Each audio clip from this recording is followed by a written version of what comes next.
Nakilahok ang mahigit 600 estudyante mula sa Etchaguen National High School sa isinagawang Road Safety Awareness at Anti-Criminality Campaign na pinangunahan ng PNP Etchaguen at Land Transportation Office sa San Isidro sa Isabela.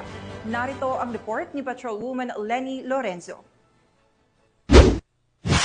Matagumpay na isinagawa ang isang road safety awareness at anti-criminality campaign sa Etchaguen National High School, Barangay San Fabian, Etchaguen, Isabela nito lamang ika-29 ng Hulyo taong kasalukuyan. Pinangunahan ni Police Major Domer T. Pelo, Officer in Charge ng Etchaguen Police Station ang nasabing aktibidad sa pakikipagtulungan ni Sir Lorenzo Estudao, District Head ng San Isidro Land Transportation Office o LTO.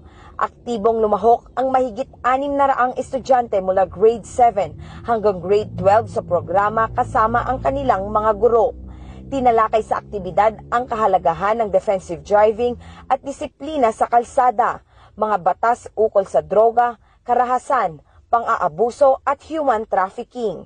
Tampok na tagapagsalita sina Mr. Lorenzo Estudao, Police Master Sergeant Mary Jane Padilla, Police Executive Master Sergeant Michelle Joy Songahed na nagbahagi ng mahahalagang kaalaman ukol sa mga isyong panlipunan na kinahaharap ng mga kabataan. Layunin ng aktibidad na palakasin ang kamalayan ng mga kabataan hinggil sa kaligtasan sa kalsada at panganib ng kriminalidad, alinsunod sa advokasya ng pambansang pulisya na magtaguyod ng isang ligtas, disiplinado at may malasakit na pamayanan sa ilalim ng bagong Pilipinas.